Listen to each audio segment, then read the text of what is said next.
Oh la qu'est-ce donc on se retrouve pour une nouvelle vidéo où je vais vous faire le 11 de la décennie du Real de Madrid. Comme c'est l'équipe qui a gagné le plus de Ligue des Champions durant cette décennie, j'ai décidé de faire le 11 de cette équipe-là sur cette décennie. Voilà sur ça, vu que la décennie vient de se terminer. Et d'ailleurs j'en profite pour vous souhaiter une bonne année à tous. Voilà sur ça.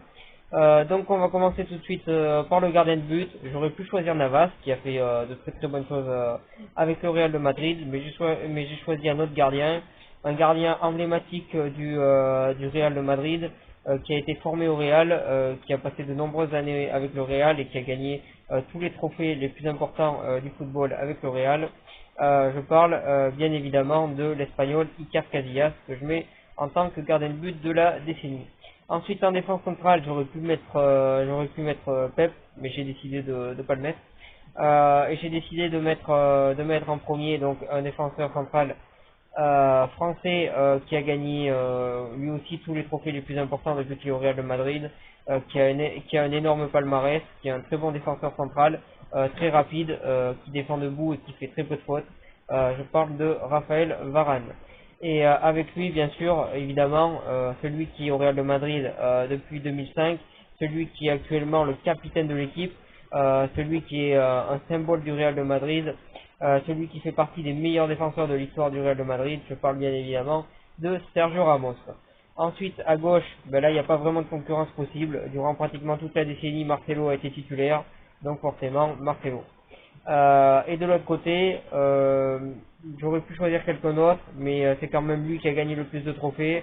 C'est un joueur qui est souvent dans le silence, dont on parle très peu, mais c'est un joueur qui pour moi est très efficace et qui fait des bonnes choses avec le Real de Madrid, même s'il est dans l'ombre et que les autres joueurs sont beaucoup plus dans la lumière.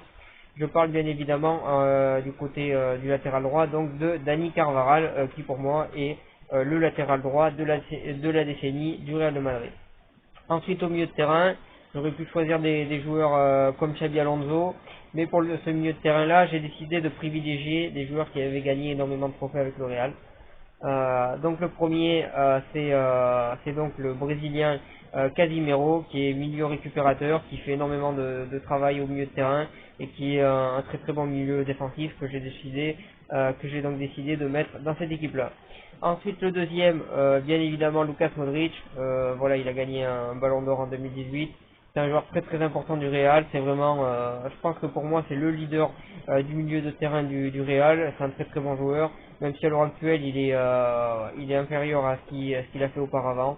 Ça reste quand même un grand joueur. Et pour moi, il mérite largement d'être dans le 11 de la décennie du Real de Madrid.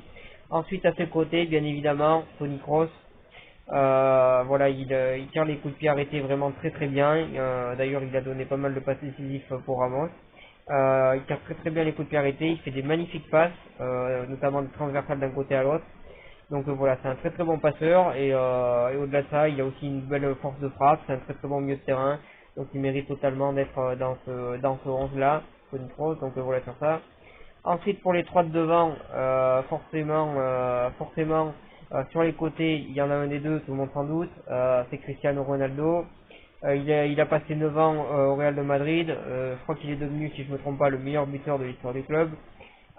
C'est un très très grand joueur qui a tout gagné avec le Real, qui a fait d'énormes choses avec le Real, et il mérite totalement d'être dans ce 11 de la décennie pour le Real de Madrid. Ensuite, de l'autre côté, c'est un choix un peu plus surprenant. J'aurais pu choisir quelqu'un d'autre. C'est pas quelqu'un qui a gagné beaucoup de trophées avec le Real. Il y en a qui en ont gagné bien plus. Mais il est arrivé au moment où le Real était en train de se reconstruire. Il a fait des très bonnes choses à l'époque, même si à l'heure actuelle, il est plus aussi bon qu'il était avant dans le club où il est actuellement. Mais c'est un très très bon joueur avec énormément de talent et qui avait un énorme potentiel aussi. Je parle de Mesut Ozil que j'ai décidé de mettre de l'autre côté. Donc voilà sur ça, après c'est que mon avis, mais pour ce côté-là, je mets Mesut Ozil. Et en attaque, bien évidemment, il a été titulaire pratiquement durant toute la décennie, donc bien évidemment, je mets Benzema en attaque. C'est impossible de mettre quelqu'un d'autre au Real de Madrid sur cette décennie-là, vu qu'il a été tout le temps titulaire en attaque. Donc voilà sur ça, voilà pour mon 11 du Real de Madrid de la décennie. Je vous remercie de m'avoir suivi et je vous souhaite une bonne continuation.